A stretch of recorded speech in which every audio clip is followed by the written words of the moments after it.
요즘 아들이 얼마나 사랑스러운지 모르겠어요. 3살까지 평생의 효도 다한다는 말도 있던데 그 말이 이해가 돼요.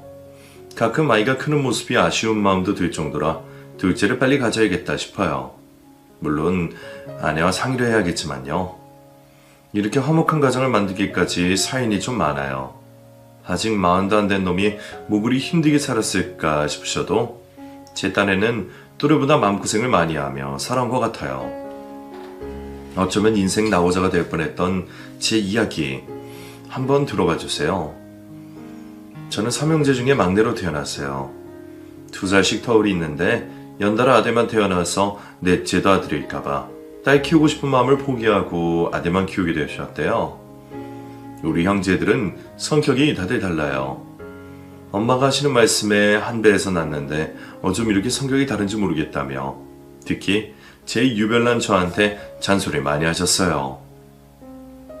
큰형은 장남답게 의젓하고 조용한 성격이고 둘째 형은 좀 계산적이라고 해야 하나? 자기 손해보는 짓은 절대로 안 하는 성격인데 머리가 엄청 좋아요. 어릴 때부터 공부를 잘해서 부모님이 기대를 많이 하셨어요. 셋째는 바로 저인데 코올리게 꼬맹이 때부터 별명이 꼴통이었어요.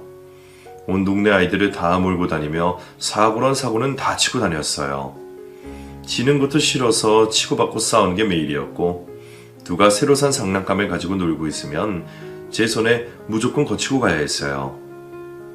그러면 어김없이 장난감 주인은 울며 집으로 갔고 그 때문에 저희 집에 찾아오는 아줌마들이 많았어요. 지용아, 너 옆집에 철수 장난감 빼들었어? 아니요. 철수 엄마가 찾아왔는데 네가 빼들어서 철수가 울면서 집에 갔대. 나 아니에요. 생사람 잡아요. 진짜 아니야? 네. 찾아온 아줌마들이 씩씩거리면서 저희 엄마에게 따져 물으면 저는 시치미를 뚝 떼고 모르는 일이라고 잡아댔어요. 제가 아니라고 하는데 아줌마가 어쩌겠어요. 그 집 아들도 제가 무서워서 아무 말을 못하는데 별 수 없이 그냥 돌아가셨죠. 저희 엄마 눈빛은 제가 범인인 걸 확신하셨는데 충고가 없으니까 엄마도 뭐라 못하셨어요. 그야말로 심증뿐이니까요. 엄마는 동네에서 제 이름이 자꾸 남들 입에 오르내리니 노파심에 잔소리 많이 하셨어요. 그럴 때면 아버지가 든든한 편이 되어주시곤 했어요. 사내 자식들 다 이렇게 크는 거지 별것도 아닌 걸로 찾아오고 그래? 별게 아니라뇨. 자식이는데 마음이 편하겠어요? 용아, 제발 하루라도 좀 조용히 지나가자. 아이 우리 용이가 한 게 아니라잖아. 자꾸 왜 기죽이는 그런 소리 하지 말어. 안 하면 당신 막내 아들 천덕꾸러기로 키울 거예요? 때가 되면 다 알아서 시약거림하고 그래. 내 아들인데 당연히 알아서 하지. 아이고, 내 속만 터지지. 당신이 자꾸 편들어주니까 제가 내 말은 안 듣잖아요. 나 주라니까 그러네. 엄마가 뭐라고 하셔도 아버지는 절대로 저를 혼내지 않으셨어요. 오히려 기죽는다고 엄마 보고 혼내지 말라고 하셨고요. 그런 아버지가 저는 정말 좋았어요. 우리 아버지가 최고였어요. 아주 어릴 때는 정말 개망나니처럼 동네를 휩쓸고 다녔지만 학교도 다니고 나이를 먹고 하면서 철이 들기 시작했어요. 남의 물건에 욕심도 내지 않았고 친구들과 몰려다니면서 사고치는 일도 하지 않았고요. 3학년부터인가 몰려다니는 게 시시해졌어요. 대신 다른 거 하고 다녔죠. PC방에서 게임을 한다거나 형들 따라 당구장을 들락거리면서요. 뭘 해도 또래보단 제가 좀 빨랐어요.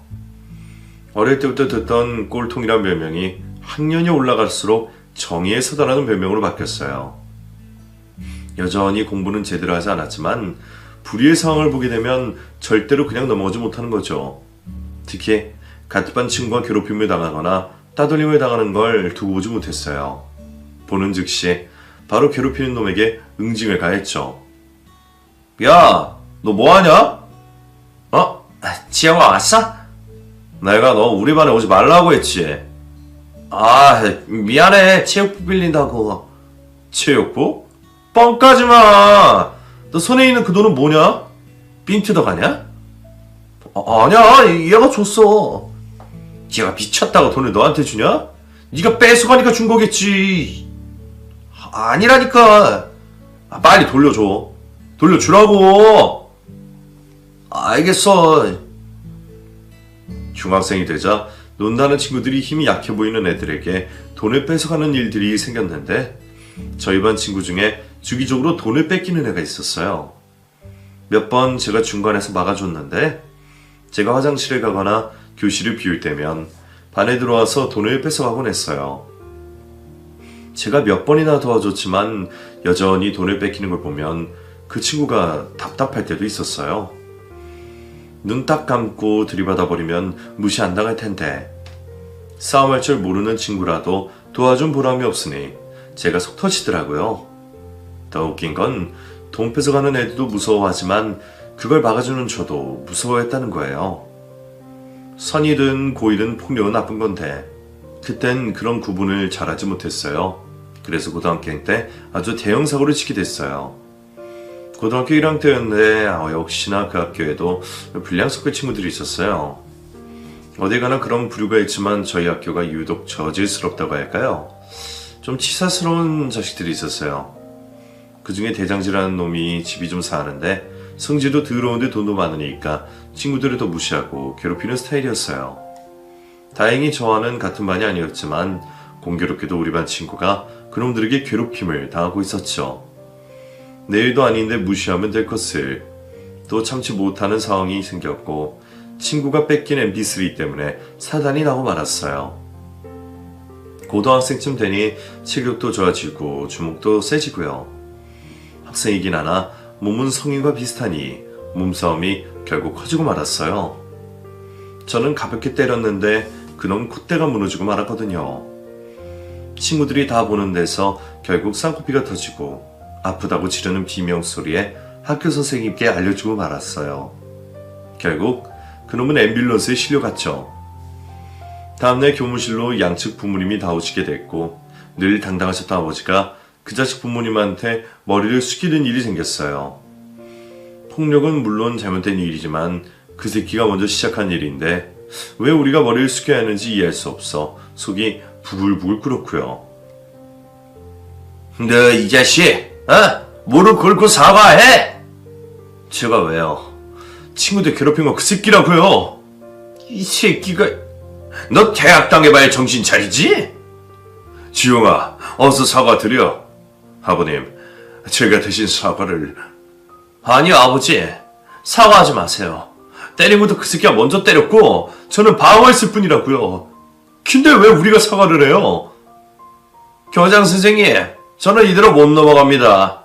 당장 저 학생 퇴학시켜주세요. 상대 친구 아버지는 노발대발하며 퇴학이란 단어를 고래고래 들으셨어요. 저희 부모님은 저를 혼내면서 사과를 몇 번이나 하셨고요.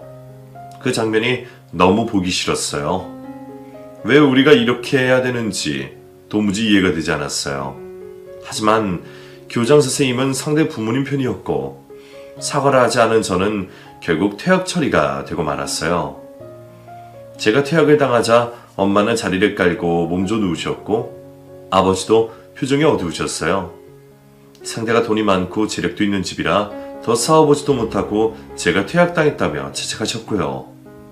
사실과 전혀 다른 이유로 자책하시는 부모님을 보면서 저 정말 많이 힘들었어요.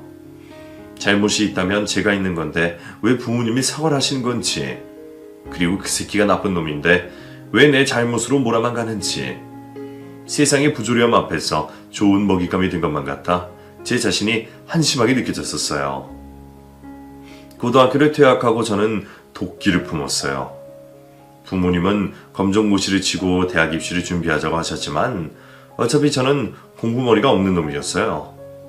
둘째 형이 제 상황이 됐다면 모를까 저는 악착같이 대학 졸업장을 따야 할 이유를 모르겠더라고요. 그래서 결심했어요. 돈 때문에 아버지가 머리를 숙이셨다면 내가 다시는 그런 일 안 생기게 해드리겠다고. 세상에 돈 버는 일이 공부 잘하는 사람들만의 전유물이 아니잖아요. 가방끈이 짧지만 아무도 나와 내 가족을 건드리지 못하게 하겠다는 결심을 하게 됐죠. 하지만 당장 내가 이룰 수 있는 일은 없었어요. 고장 18살, 성인도 아닌 저에게 제대로 된 일을 할 수 있을 리가 없었어요. 그래서 눈을 돌린 게 아버지의 사업이었어요. 정말 할 거냐? 네, 아버지. 저 아버지한테 일 배우고 싶어요. 아버지가 하는 일 알지? 네. 철거 작업이 그렇게 쉬운 줄 아니? 세상에 쉬운 돈도 없지만 아버지 하는 일은 더 힘들어. 그런데 네가 할 수 있겠어? 멋들어진 일도 아닌데. 어차피 제 처지도 멋있진 않잖아요. 저 돈 벌고 싶어요, 아버지. 아무도 못 건드리게 돈 벌고 싶어요. 그래, 네가 앞으로 뭘 하든 일을 배워놓으면 평생 써먹을 수는 있을 거다. 어차피 자본주의. 돈 흘러가는 건 다 비슷해. 열심히 배울게, 아버지. 잘해보자, 아들아. 아버지는 굳은 결의에 찬 제 눈빛을 밀어주셨어요. 엄마는 여전히 검정고시라도 쳐야 한다며 걱정하셨지만 아버지의 믿음이 그 걱정을 이겼어요.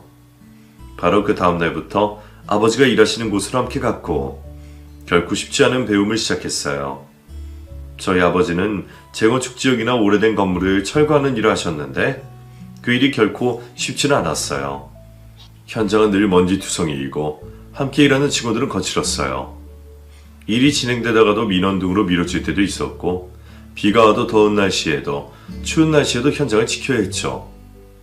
아버지는 일을 나가기 전에 저에게 결코 쉽지 않은 일이라고 조언을 해주셨지만 어린 생각에 자신만만했어요. 몸 쓰는 건 정말 자신이 있었고 당시엔 분노로 가득 차 있었기에 눈에 보이는 게 없었거든요. 하지만 정작 현장 일을 해보니 정말 힘들었어요. 책상 앞에 앉아 공부하고 심심풀이로 운동하던 고등학생이 처음으로 겪어보는 사회의 차가운 맛이었죠. 하지만 이 악물고 일을 배웠습니다. 단순 철거 작업만 하고 싶지 않았기에 아버지 일을 배우고 싶다니 차례대로 단계 밟아 올라오라고 하셨어요. 제가 아들이라고 해서 몸 편한 일만 할 수 없다 하시면서요. 그래서 일만 생각하며 살았습니다. 집에서는 잠만 자고 눈만 뜨면 현장에 있거나 아버지를 따라다니면 눈으로 일을 익혔어요. 친구들이 같이 놀자고 연락이 자꾸 와서 핸드폰도 아예 없애버리고요. 내가 원하는 자리에 갈 때까지 한눈은 절대로 팔지 않았어요. 어느 정도 기본기가 닦이자 일머리가 돌아가기 시작했고 28살부터 아버지 대리인으로 업무를 맡아서 운영하기 시작했어요. 나이는 젊었지만 그 바닥에 10년을 구른 저는 누구보다 냉정했고 정확하게 업무 처리를 했습니다. 사업 칼같이 한다고 인정 없다는 소리도 들었지만 그만큼 일에 있어서는 약속을 꼭 지켰고 등쳐먹지 않고 정직하게 처리했어요. 그렇게 한 해, 두 해가 지나며 저에 대한 안 좋은 소문들은 가라앉았어요. 그렇게 되자 자신감이 넘쳤어요. 이제는 일을 벌려도 된다는 확신도 들었고요. 그래서 철거 사업과 병행해서 개발 사업과 재건축 사업까지 눈독을 들이기 시작했어요. 물론 기반 사업은 아니라 투자 형태로 확장을 시켰는데 제 입으로 말하기 그렇지만 성과가 있었죠. 그 정도가 되자 아버지는 이제는 완전히 저를 믿게 되셨어요. 뿐만 아니라 엄마도 더 이상 걱정하지 않고 저를 믿어주셨고요. 네 형들은 둘 다 직장 다니면서 이제 대리 달고 그러던데 너는 벌써 사장 자리도 넘보고 있으니 난 놈이다, 난 놈이야. 엄마, 나 가방끈 짧아도 이제 걱정 없죠? 그래, 이제야 엄마가 밤에 편하게 잘 수 있겠다. 앞으로도 걱정 마세요. 알아서 잘할게요. 이제 아버지랑 여행이나 다니면서 편하게 사세요. 아들 덕분에 늙어 호강하겠다. 당연하죠. 내가 엄마 마음고생 많이 시켰잖아. 앞으로 그런 일 없어요. 진짜. 고맙다, 아들아. 엄마 앞에 단언을 했어요. 절대로 마음고생 시키는 일 않겠다고요. 일도 정직하게 해서 법 앞에서도 당당하게, 사람 관계에서도 다툼 없이 베풀면서 그렇게 살겠다고 말씀드렸어요. 엄마 아버지는 당연히 그런 저를 뿌듯하게 봐주셨고 믿어주셨어요. 그런 두 분을 보면서 더욱 당당하게 살아가겠다고 다짐했어요. 어느새 시간이 흘러 30대 중반이 되었고 형들은 어여쁜 형수님들을 만나 다 장가를 갔어요. 예쁜 조카도 낳고 행복하게 가정 이루고 사는데 저는 여전히 혼자 지냈어요. 엄마는 형들 보면 장가 가고 싶은 생각 없냐면서 저도 얼른 짝지 만나 가라고 하셨지만 딱히 마음에 드는 여자도 없고 연애도 몇 번 해보니 성가시기만 해서 결혼 생각이 없던 즈음이었어요. 친구 하나가 고등학교 친구들 모임이 있다고 오라며 연락이 왔는데 모이는 친구 중에 저를 퇴학시켰던 바로 그 새끼가 온다는 말을 듣게 됐죠. 언젠가는 낯짝 한번 볼 거라고 생각했는데 드디어 때가 왔구나 싶었어요. 그동안 사업을 하면서 절대로 사치 부리지 않았는데 그날은 좀 의식이 됐어요. 그래서 나름 이름 있는 옷가게에 들어가 한 벌 쫙 빼입고 신발도 시계도 쇼핑을 했어요. 미용실에 가서 머리까지 하고 집에 갔더니 엄마가 저를 보고 깜짝 놀라시는 거예요. 아들, 네가 웬일이냐? 이렇게 쫙 빼입고? 어디 좋은 데가? 혹시 여자 만나러 가니? 여자는 무슨... 아니에요. 오늘 고등학교 친구들 모임이 있대. 그래? 난 또 좋다 말았네. 고등학교면 너 그때 몰려다니던 친구들? 아, 걔들 맞아요. 혹시 너랑 싸웠던 애도 온다니? 오, 엄마 역시 촉기 대단하셔. 어떻게 하셨대? 오늘 가서 또 까불면 콧대 한 번 더 때려주려고. 너 아서라. 그럴 거면 가지 마. 그런 인간들 엮여서 네 인생 도움될 거 하나도 없어. 가지 마, 어? 우리 엄마 역시 골리는 재미 있다니까. 내가 나이가 몇 갠데 아직도 그러겠어요. 그리고 나 이제 잃을 거 많은 사람이야. 함부로 주먹 안 쓰지. 진짜지? 너 인간이라 절대로 상종 안 할 거지? 그런다니까요. 걱정 마세요. 어휴, 아무래도 안 되겠어. 너 안 가면 안 되니? 다녀올게요. 혹시 또 알아요? 갔다가 신부감 얻어올지? 제발 그러기나 해. 인간 같지도 않은 것들 상종하지 말고. 네, 다녀올게요. 오랜만에 차려입은 정장이 불편할 줄 알았는데 몸에 척 감기는 맛이 있는 게 앞으로 사무실에도 이러고 다닐까 하는 생각이 들었어요. 맨날 청바지에 잠바 차림으로 출근했는데 정장이 뭐가 그리 편하겠냐마는 그 불편한 옷이 편하게 느껴질 정도로 왠지 기분이 좋더라고요. 얼른 가서 친구들 보고 싶고 그 인간 면상도 보고 싶고요. 조금은 들뜬 기분으로 약속 장소에 갔는데 오랜만에 보는 친구들이라 엄청 반가웠어요. 이야, 김지영, 너 왜 이렇게 멋있어졌냐? 옛날에 그 김지영이 아닌데? 그러니까 예상하지 못한 모습인데 길에서 봐도 너 못 알아보겠어. 차애들 있었냐? 진짜 오랜만이네. 자식, 돈 번다고 미쳐가지고 우리 연락도 다 끊고 서운해 진짜. 돈은 무슨, 일이 바빠서 그렇지. 이렇게 얼굴 보니까 좋다. 그동안 모임할 때마다 네 얘기하고 그랬어. 이제 앞으로는 종종 나올 거지? 그래, 자주 보자. 친구들 얼굴을 보니 옛날 학교 다닐 때가 생각이 많이 났어요. 같이 축구하던 생각, 점심 메뉴 하나로 웃고 즐겼던 추억 등등 철없을 그 시절 생각에 잠시 그때로 돌아간 기분도 들었어요. 나이는 30대였지만 10대로 돌아가 웃고 이야기하고 소주잔도 마주치며 즐기고 있을 때 기다리고 있던 사람이 등장을 했죠. 자식들 잘 있었냐? 여전하네. 어? 네가 여기 웬일이냐? 나도 같은 학교니까. 왜? 오면 안 돼? 새끼, 나 본다고 쫙 빼입고 왔냐? 촌스럽긴. 요즘도 그 일하냐? 뭐더라? 쓰레기 치우는 일이던가? 철거야, 쓰레기 아니고. 그거나 중졸로 그딴 일밖에 못하겠지? 어쩌냐? 내가 본의 아니게 민폐를 끼쳤네? 실실 쪼개면서 약을 살살 올리는데 손에 저절로 힘이 들어가더라고요. 얼굴은 여유롭게 웃는 낯이었지만 자꾸만 끌고 나가고 싶은 욕망이 생겨 억지로 참고 또 참았어요. 엄마가 집을 나오기 전에 그렇게 신신당부하신 덕분이었죠. 엄마 얼굴 아니었으면 이미 바닥에 때려 눕혔을지도 몰라요. 친구들도 눈치 보면서 제가 발끈할까봐 긴장하는 걸 보고 참아야겠다. 그렇게 마음먹었어요. 어차피 듣기로는 사업 여러 개 말아먹고 지금은 백수로 지낸다는 인간이었기에 객관적으로 봐도 제가 훨씬 나았어요. 내가 발끈해봤자 얻는 것도 없는 게임이었죠. 야야, 왜 그래? 옛날 일인데 꺼내봤자 뭐해? 현수도 얼른 술잔 받아. 그래, 우리 진짜 오랜만이다. 얼굴 붉히지 말자. 너 뭐 줄까? 소주? 소주밖에 없어? 나이나 먹고 아직도 소주 마시냐? 양주 없어? 양주는 이따 2차 나가던지. 자, 소주 한 잔해. 아, 자식들. 궁하다 궁해. 나이나 먹고 아직도 부모 등에 빨대 꽂고 사는 놈이 허세시키는 모습이 꼴사 나왔어요. 하고 나타난 행색은 돈 좀 주고 사는 옷차림이었지만 건들거리는 폼이 어찌나 생양아치든지. 기분 잡치게 주려고 나온 건 맞았지만 막상 그런 놈을 상대로 안 하던 미용실까지 들린 제가 기분이 더러웠어요. 전일을 상실했다고나 할까? 생각보다 김새는 복수전이었어요. 개운하지 않은 기분으로 술이나 먹자 싶어 가까이 앉은 녀석들과 얘기를 주고받으며 나른하게 취해가는데 갑자기 옆 테이블에서 소란스러운 소리가 났어요. 돌아보니 아니나 다를까 그 진상 새끼였는데 웬 여자가 따귀를 때리더군요. 자, 기년이? 더러운 놈아, 아직도 그 볼은 못 고쳤니?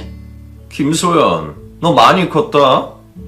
나이가 몇 개니? 이제는 철들 때도 되지 않았어? 내 엉덩이 왜 만져? 왜 만지냐고? 네 엉덩이가 내 손 위에 올라온 거야. 네가 만져달라고 살랑댔잖아. 내가 언제 그랬어? 네가 만진 거잖아. 나 이제는 가만히 안 있어. 내가 너 깜빡이 넣고 말 거야. 어쭈, 너 많이 컸다. 네가 발악해도 별 수 없다는 거 이제는 알 때가 됐지 않았나? 뭐라고? 이 나쁜 놈. 가만히 보니 1학년 때 같은 반이었던 박소연이라는 여자였어요. 그때는 여자들에게 별로 관심이 없어서 얼굴이랑 이름만 알고 있었던 여자였는데 대화를 들어보니 저처럼 그 자식에 있어 엮인 일이 있었던 것 같더군요. 그것도 아주 더러운 짓으로요. 여자는 그 자식에게 화를 내면 한 번 더 따귀를 때리려고 했는데 그걸 가만히 당할 인간이 아니었어요. 여자의 손목을 잡더니 같이